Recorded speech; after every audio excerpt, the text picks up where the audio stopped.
സ്നേഹപൂർവ്വം ഷാമ സീരിയലിൻ്റെ latest എപ്പിസോഡിൻ്റെ promo റിവ്യൂയിലേക്ക് എല്ലാവർക്കും സ്വാഗതം. അങ്ങനെ തിരുമേനി യശോദേവ് അവിടെ സ്റ്റേഷന് മുമ്പിൽ തന്നെ പ്രിയങ്കയെ കൂട്ടാതെ പോവില്ല എന്ന് പറഞ്ഞ് നിരാഹാരത വെറുതെ ഇരിക്കുകയെന്ന് കോൺസ്റ്റബിൾ SIയോട് വന്ന് പറയുവാണ്.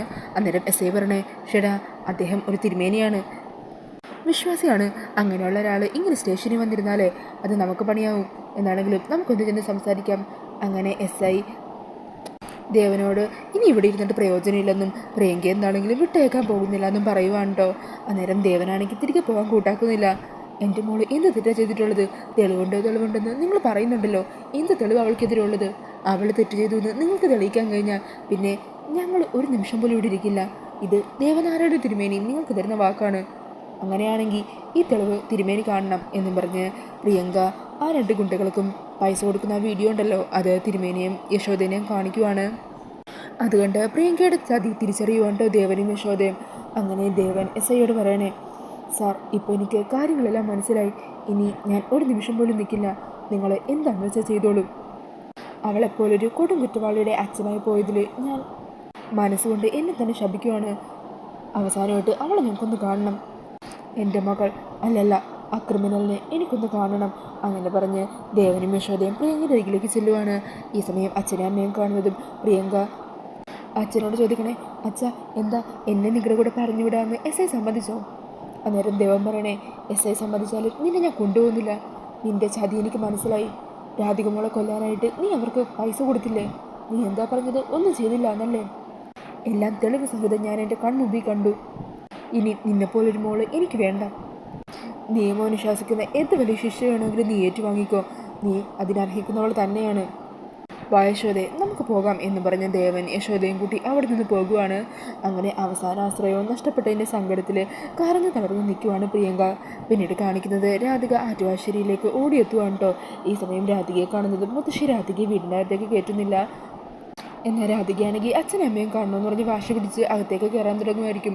ഈ സമയം മുത്തശ്ശി രാധികയെ മുടിക്ക് കുത്തിപ്പിടിച്ച് പുറത്തേക്ക് തള്ളിയിടാൻ ശ്രമിക്കുവാണ്.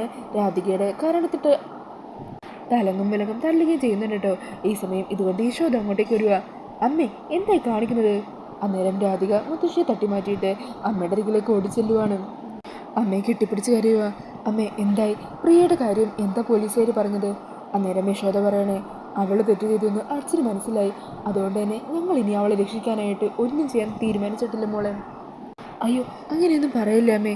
പ്രിയ തെറ്റ് ചെയ്തിട്ടുണ്ടെങ്കിലും നമുക്ക് അവളെ രക്ഷിക്കണ്ടേ? അങ്ങനെ നമുക്ക് അവളെ തള്ളിക്കളയാൻ പറ്റുമോ? അച്ഛനെവിടെയാ? അകത്ത് പൂജാമുറിയിൽ വന്നപ്പോൾ തൊട്ടുള്ള ഇരിപ്പ, ഇതുവരെ പുറത്തേക്ക് ഇറങ്ങിയിട്ടില്ല. അങ്ങനെ രാധിക പൂജാമുറിയിലേക്ക് ഓടിച്ചെല്ലുവാണ്. രാധിക അവിടെ ചെല്ലുമ്പോൾ കാണുന്നത് കയ്യിൽ കർപ്പൂരം കത്തിച്ചു വെച്ചിരിക്കുന്ന ദേവനെ ആയിരിക്കും കേട്ടോ.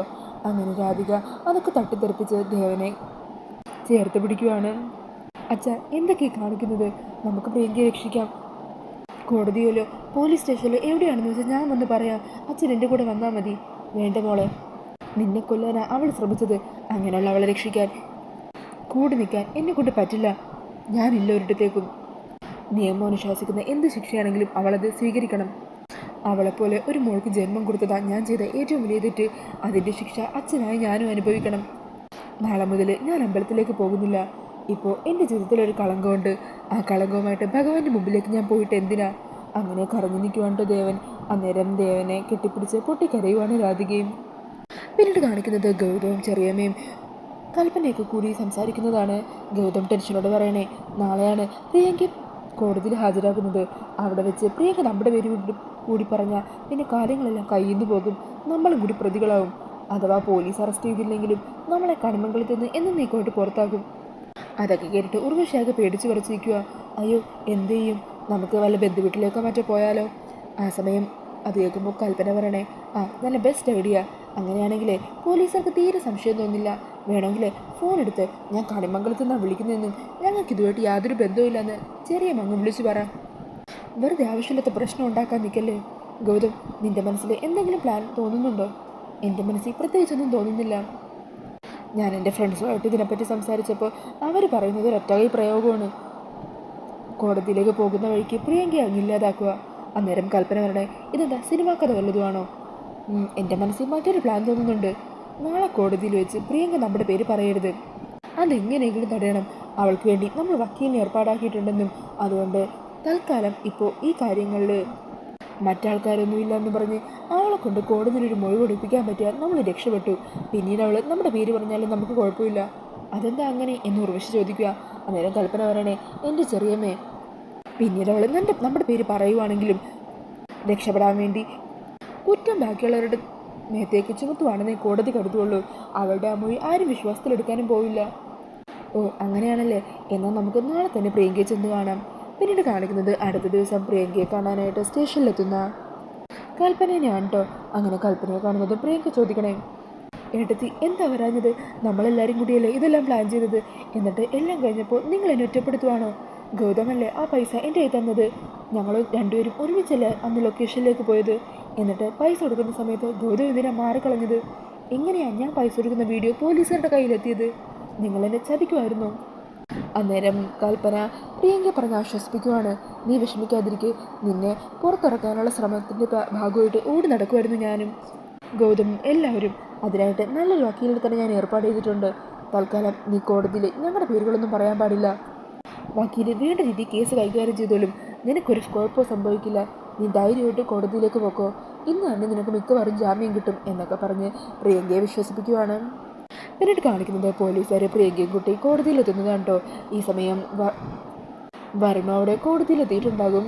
അങ്ങനെ പ്രിയങ്കക്കെതിരായിട്ട് വാദിക്കാനായിട്ട് ഒരു വക്കീലൊക്കെ വന്നിട്ടുണ്ട് കേട്ടോ. അങ്ങനെ അയാൾ പ്രിയങ്ക ചെയ്ത കുറ്റങ്ങളും അതിൻ്റെ തെളിവുകളൊക്കെ കോടതിയിൽ ഹാജരാക്കി പ്രിയങ്ക ചെയ്ത കുറ്റം കോടതിക്ക് മുമ്പിൽ തെളിയിച്ചു കൊടുക്കുവാണ്. സെറ്റിലെ 2 ജോലിക്കാരായിട്ടുള്ള അവർ രണ്ടുപേരെയും ക്രോസ് വിസ്താരം നടത്തുകയും അങ്ങനെ അവരുടെ മൊഴിയിൽ നിന്നും പ്രിയങ്ക പറഞ്ഞിട്ടാണ് ഇതെല്ലാം ചെയ്തതെന്ന് എല്ലാവർക്കും ബോധ്യമാകുകയും ചെയ്യുവാണ്. അന്നേരം ആ വക്കീൽ പറയണേ, യുവർ ഓണർ, ഇവരുടെ രണ്ടുപേരുടെയും മൊഴിയിൽ നിന്ന് തന്നെ രാധിക എന്ന പെൺകുട്ടിയെ കൊല്ലുക എന്നതായിരുന്നു പ്രിയങ്കയുടെ ലക്ഷ്യമെന്ന് നമുക്കെല്ലാവർക്കും ബോധ്യപ്പെട്ടതാണ്. അന്നേരം അത് കേട്ട് പ്രിയങ്ക പറയണേ, അല്ല, ഞാനിവർക്ക് പണം കൊടുത്തത് അതിനല്ല. എന്നാൽ പ്രിയങ്കയുടെ വാക്കുകൾ കോടതി വിശ്വസിക്കുന്നില്ല കേട്ടോ. ജഡ്ജി പറയുവാണ്, കേസിൻ്റെ തുടർ അന്വേഷണത്തിനും കൂടുതൽ തെളിവെടുപ്പിനൊക്കെയായിട്ട് പ്രിയങ്കയെ 14 ദിവസത്തേക്ക് ഈ കോടതി റിമാൻഡ് ചെയ്തിരിക്കുകയാണ്. അങ്ങനെ ജഡ്ജിയുടെ ആ വിധി കേൾക്കുന്നതും പ്രിയങ്ക ആക്കി തകർന്നു പോകുവാണ് കേട്ടോ. വരുണത് കേൾക്കുമ്പോൾ ഒത്തിരി സന്തോഷമാകുവാണ്. പിന്നീട് കാണിക്കുന്നത് പ്രിയങ്കയെ പോലീസുകാരെല്ലാവരും കൂടി ജയിലിലേക്ക് കൊണ്ടുപോകുന്നതാണ്. ആകെ സമനില നഷ്ടപ്പെട്ട് തകർന്ന് തരിപ്പണമായിട്ട് പ്രിയങ്ക അവരോടൊപ്പം ജയിലിലേക്ക് പോകുന്ന ആ ഒരു സീനൊക്കെയാണ് കേട്ടോ പ്രൊമോയിൽ കാണിക്കുന്നത്. അപ്പോൾ ഈ ഒരു പ്രൊമോ റിവ്യൂ ഇഷ്ടമായിട്ടുണ്ടെങ്കിൽ മറക്കാതെ വീഡിയോ ഒന്ന് ലൈക്ക് ചെയ്യണേ. ഇതുപോലുള്ള കൂടുതൽ റിവ്യൂസിനായിട്ട് ഈ ചാനൽ ഒന്ന് സബ്സ്ക്രൈബ് ചെയ്തും കൂടി സപ്പോർട്ട് ചെയ്യണേ. Thank you.